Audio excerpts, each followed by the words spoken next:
বন্ধুরা, তোমাদের সাথে রিভিউ করতে যাচ্ছে চমৎকার একটি নাটক, যে নাটকের নাম হচ্ছে বাঘবাকুম। বাংলা নাটকের সম্রাট, কিং বা জাদুকর, অথবা তুমি যদি বলো বাংলা নাটকের পিলার, স্তম্ভ, সেটা হচ্ছে অপূর্ব ভাইয়া।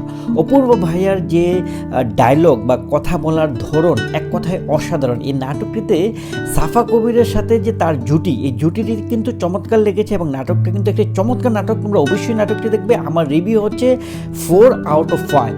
দেখো, অপূর্ব ভাইয়ের যে ডেলিভারিটা ছিল, প্রতিটা লাইনের সাথে, সাফা কবিরের লাইনের সাথে অপূর্ব ভাইয়ের জবাবটা এরকম ছিল যে সাফা কবির রাগ করার মতো কোনো সুযোগ ছিল না। মানে কথায় কথায় তাকে পরাস্ত করছিল, বারবার তাকে পরাস্ত করছিল। অন্যদিকে এই নাটকে একটি মজার ব্যাপার হচ্ছে যে অপূর্ব ভাইয়া ছোট ছোট ছন্দ আকারে কবিতা লিখত এবং সে কবিতাগুলো কিন্তু সাফা কবিরকে দিত। একই ছাদের নিচে যখন বয়ফ্রেন্ড গার্লফ্রেন্ড একসাথে থাকে, তখন কিন্তু অনেক মজার খুনসুটি হয় এবং এটিও কিন্তু, এই নাটকও কিন্তু সেটাই ব্যতিক্রম ছিল না।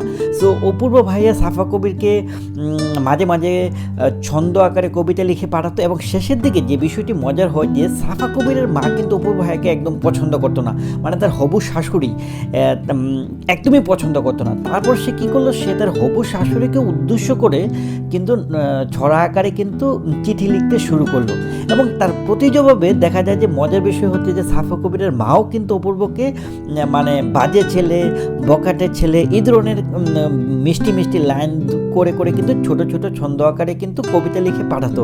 সো এই বিষয়টা কিন্তু খুব, এই খুনসুটিটা কিন্তু খুব চমৎকার ছিল। মানে শাশুড়ি আম্মার সাথে যে হবু জামাইয়ের, মেয়ের জামাইয়ের যে সম্পর্কটা ছিল, চমৎকার একটি সম্পর্ক এখানে দেখানো হয়েছে। মানে একটা কথা হচ্ছে যে গুজামিল নয়, ন্যাচারালি জিনিসটাকে খুব সুইট লেগেছে আসলে।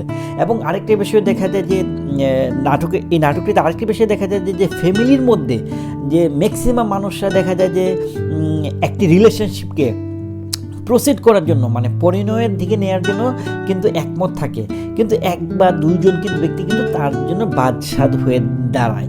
তো এই নাটকেও দেখা গিয়েছে যে সাফা কবিরের যে মা, সে কিন্তু অপূর্ব ভাইকে পছন্দ করতো না এবং তার মেয়েকে অপূর্বর সাথে বিয়ে না দেওয়ারই কিন্তু সে অনেক ট্রাই করেছে। কিন্তু সাফা কবির এবং অপূর্ব সহ তার বাবা মা এবং সাফা কবিরের বাবার একান্ত ইচ্ছা ছিল, যেহেতু সাফা কবিরের পছন্দ হচ্ছে অপূর্ব, সেহেতু তাদের দুজনের জন্য আসলে বিবাহ বন্ধন আবদ্ধ হয়। তো শেষ পর্যন্ত অনেক মজার সুইট বিভিন্ন ব্যাপার ঘটেছে এবং এই নাটকটা আসলে সত্যিকার অর্থে ডিরেক্টর যেভাবে আসলে প্রত্যেকটা ব্যক্তিকে কানেক্ট করার চেষ্টা করেছে স্টোরিটার সাথে, চমৎকারের সাথে আসলে ডেলিভার করতে সক্ষম হয়েছে বলে মনে করি আমি। বন্ধুরা, আপনারা অবশ্যই নাটকটা দেখবেন এবং এই নাটকে আপনারা চমৎকার কিছু ফানি কমেডি ব্যাপার কিন্তু দেখতে পাবেন, মানে ফুল অফ এন্টারটেনমেন্ট। আপনারা নাটকটি অবশ্যই এনজয় করবেন, আমি বিশ্বাস করি।